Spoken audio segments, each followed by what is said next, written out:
é que eles destruíram a Lava Jato? Quais foram os punhais que eles colocaram nas costas da Lava Jato? Assim, as leis, os trâmites. O que fudeu? Monarca, muita grande coisa. pacto nacional que eles fizeram. Rapaz, grande pacto nacional foi, né, o Jucá falava, né, vamos fazer o pacto nacional com o Supremo, com tudo. Eu vejo várias decisões que foram adotadas nos vários poderes que foram retrocessos e que minaram a nossa capacidade de combater a corrupção e que minam os resultados dos processos das investigações até hoje. Então, quando a gente olha para 2019 começou em março com uma decisão do Supremo Tribunal Federal que mudou uma regra. Então imagina que você está lá no jogo de futebol e chega no final do jogo, tá lá, vamos dizer, tá 3-1 pro Palmeiras. O Palmeiras fez 3 gols de pênalti. Não, qualquer um menos o Palmeiras. Eu não vou falar esse assunto, tá sensível esse assunto hoje. Esse assunto tá perigoso hoje. A ferida tá aberta. Tá aberta. Mas vamos lá fazer então o cenário lá, que tá 3-1, tá? E aí chega no final do jogo, vamos supor que os 3 gols do Palmeiras foram 3 gols de pênalti. E aí chega no final, o juiz, logo antes de apitar, ele fala, olha, vamos mudar a regra agora, falta dentro da área não é mais pênalti, muda o placar, 0 pro Palmeiras, 1-0 pro Flamengo, declara o vencedor o Flamengo. Cara, não faz sentido nenhum você mudar uma regra e você aplicar para trás, mudando o que aconteceu no passado. O que o Supremo fez em março de 2019? Ele mudou uma regra que existia, que era a regra de que quando existia um crime de corrupção e parte do dinheiro ia para a campanha eleitoral, ou seja, existia um crime de caixa 2 eleitoral, da justiça eleitoral, e parte do dinheiro ia para o bolso do envolvido, que era o dinheiro da corrupção, que ia para o bolso do cara. Então, quando a corrupção gerava dinheiro que é para o bolso e gerava dinheiro que é para a campanha, o entendimento pacífico era de que isso tramitava na Justiça Federal. O STJ tinha esse entendimento pacífico. E aí, em 2018 para 2019, o Supremo começa a debater isso e no começo, em março, muda a regra. Fala, não, agora a competência, quando existem esses 2 crimes, é da Justiça Eleitoral. E aplica isso não só para os novos casos, aplica isso para trás. E aí derruba vários casos nossos que seguiram a regra do jogo. Isso é um absurdo. Primeiro que a decisão é péssima porque a Justiça Eleitoral não tem expertise em investigar e processar a corrupção. Isso acaba quase anistiando grande parte dos casos de corrupção. Veja que a Justiça Eleitoral tem um grande rodízio de juízes e promotores porque ela não tem quadros próprios. Não tem que você fazer uma lava-jato 6, 7 anos da Justiça Eleitoral.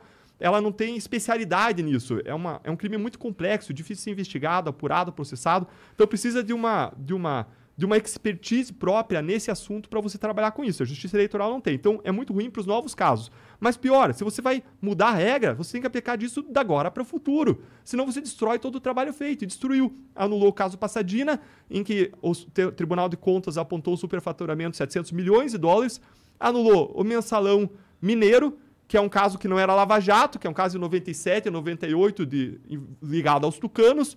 Anulou um caso da Paraíba, Operação Calvário, ligado a um governo do PT. Anulou Operação Integração, ligado ao PSDB do Paraná, em que parte do dinheiro desviado dos pedágios foi para campanhas eleitorais. E anulou o caso Eduardo Cunha. E vai anular outros casos. Por quê? Porque se você voltar lá em Paulo Roberto Costa já falava, parte do dinheiro era para investir na campanha, parte ia para o bolso dos envolvidos. Você olha lá, Pedro Barus, com o gerente da Petrobras, ele tinha 100 milhões de dólares em contas no exterior. O STF já sabia disso, mas não ligava até ser politicamente interessante que eles ligassem. Eu tô falando isso, não é você. Excelente, Mário. Excelente. Ótimo. Minha percepção, não tenho certeza disso. Alguns têm mais liberdade de expressão, outros menos. Né? Isso aí, né? Então, se mudou a regra e aplicou para trás. Ainda que a gente seguisse a nova regra para refazer tudo, quem garante que daqui a 5 anos não vão mudar a regra de novo? A gente vive num sistema que tende a anular tudo. Então isso foi o começo, em março de 2019. Depois, em junho, julho de 2019, o ministro Toffoli larga uma decisão suspendendo todos os casos de lavagem de dinheiro do país. Mais de 900 investigações, mas eu acho que a conta foi modesta. É muito mais do que isso. Foram suspensas por quase 6 meses, correndo prescrição. Ou seja, quando uma investigação demora muito, ela é derrubada porque demorou muito, simplesmente. E suspendeu por 6 meses, num caso envolvendo o filho do presidente. Aí, em outubro... Qual que é a justificativa de fazer algo nesse sentido assim? Eles não precisam, eles são STF, eles são reis, porra. Mas é que, o rei não precisa justificar o que ele faz, ele só faz, ele é dono do poder. Igor, para ser bem assim, realista, direito não é matemática. Você sempre pode ter posições para 2 sentidos diferentes sobre uma coisa. E qual é o problema? O problema é que o nosso sistema, o fato de existir duas posições, faz com que a gente perca sempre. Por que isso? Porque o cara vai questionar qualquer caso criminal, qualquer investigação e qualquer processo em 3 instâncias. Nós somos o único lugar do mundo com 4 instâncias de julgamento. O único lugar do mundo. E, cada vez que o réu ganha, não tem recurso para o Ministério Público.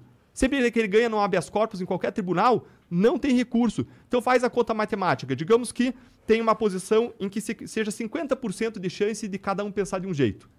Com certeza vocês discutem vários assuntos com várias pessoas aqui e várias vezes surgem discordâncias. E é razoável discordar.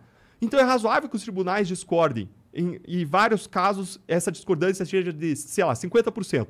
E aí você tem, então, 1/2 de chance de ganhar no primeiro tribunal, no tribunal de apelação. Aí você tem outro 1/2 de chance de ganhar no STJ e mais 1/2 de chance de ganhar no STF. Só que lembre que se você perder em qualquer lugar, Ministério Público, sociedade, perde de uma vez. Porque você não tem recurso. Se o réu perder, ele recorre para o tribunal seguinte. Para você ganhar, você tem que ter, então, 1/2 vezes 1/2 vezes 1/2, uma questão de probabilidade. Então, você tem 1/8 de chance de ganhar. Ou seja, sempre que você tem uma questão em que os votos são divididos, as opiniões são divididas em 50% e 50%, a chance do Ministério Público ganhar o caso é de 10%. E o problema é que não tem uma questão controversa no processo. Tem várias questões controversas no processo. É só ter um bom advogado para levantar 5, 6, 7 questões controversas. Aí você faz a matemática. Qual é a chance de ganhar na primeira questão? 10%, 1/10. Qual é a chance de ganhar na segunda questão? 10%, 1/10. Qual é a chance de ganhar nas duas? Cara, praticamente nada. 1/10 vezes 1/10, 1/100. 1% de chance do Ministério Público ganhar. Então os casos são triturados. Essa é a nossa realidade. Nosso sistema é feito para não funcionar. Se a gente não mudar isso, a gente não vai acabar com a impunidade e não vai acabar com o problema da grande corrupção política brasileira. E aí, depois dessa decisão de outubro, depois dessa decisão do COAF, em que, com base numa discordância, o Toffoli ficou vencido, ele suspendeu isso por 6 meses, ele disse, não, o Ministério Público, o COAF não pode acessar informações fiscais, bancárias e mandar para o Ministério Público. Esse foi o argumento dele, tá? Contra toda a história de decisões de todos os tribunais, e ele ficou absolutamente vencido no Supremo Tribunal Federal. Tomou uma decisão totalmente fora da curva, tá? E aí você pode especular as razões, mas eu não vou especular aqui, vou deixar para o Monark, tá? E aí, em outubro, você tem uma outra decisão em que o Supremo cria outra regra e aplica para trás. E aí ele cria uma regra dizendo o réu delatado tem direito de falar depois do réu delator. O Supremo pode criar uma nova regra dessa? Pode. Mas, de novo, aplica para frente. Mas por que ele tá criando? Essa é a questão, né? Na minha opinião, assim. Por que ele tá criando esse monte de regra do nada? Claramente... Pra aplicar pra trás, pra fuder com os processos. Exatamente. O STF, na minha visão, ele age como um órgão em prol da corrupção.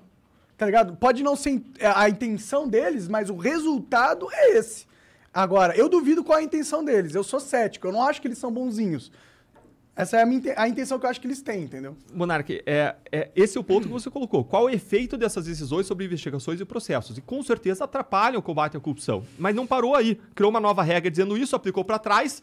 Isso anulou vários casos, anulou o caso Bendini, um caso de condenação, anulou uma ação de improbidade contra uma empresa que estava pedindo coisa de 380 milhões de reais, já tinha uma condenação a pagar, restituir para os cofres públicos 380 milhões de reais, e anulou um outro caso agora que eu não lembro exatamente o nome de quem que era o réu, mas anulou 3 casos criminais e pode anular outros, porque essa regra não existia. Não só não existia no Brasil, mas não existia em nenhum lugar do mundo, não tinha como a gente adivinhar que essa regra ia ser criada. E até o Supremo pode criar novas regras, mas a gente fere uma segurança jurídica básica. Você criar regra e aplicar para trás. Acaba com a nossa possibilidade de ter um resultado positivo para a sociedade. Mas como se não bastasse isso, em novembro de 2019, o Supremo veio e decidiu que não podia mais prender depois do julgamento da segunda instância, depois da condenação. Só pode prender depois do julgamento nas 4 instâncias e infindáveis recursos. Gente, sendo que era o próprio sistema que tinha o próprio Supremo que tinha decidido anteriormente que era pra parar de desconsiderar, porque era antigamente assim. E ele mesmo tinha decidido que era pra parar. Aí, caralho, eu preciso que o cara volte pro jogo político aí, hein? Lula tá preso, precisava dele, porra, porque, mano, se o Lula continuar preso, o Bolsonaro vai perder. E aí, se o Bolsonaro perder, fudeu, a gente vai perder. Pode ser um cara que a gente não controle ali de novo, entendeu? Não vamos correr esse risco, a gente tem o Bolsonaro na nossa mão. O Lula, é claro, nosso amigo. Porra, vamos fazer isso, a gente só ganha. Porque sabe qual que é o problema? Eu acho que é muito difícil. O STF, tipo, eu não sei, mas não me parece uma organização que tenha um passado ilibado, tá ligado? Eu acho que esse é o medo deles, entendeu? Se alguém como você começa a ganhar muito poder dentro das instituições, começa a realmente querer combater a corrupção, aonde isso vai parar? Onde a minha opinião, eu acho que 90% das pessoas que estão hoje envolvidas no sistema têm o cu preso de alguma forma. E aí, como que você, controlando o sistema, vai deixar que um câncer, que é o combate contra a corrupção, aumente e mate o teu sistema maravilhoso de mamata infinita?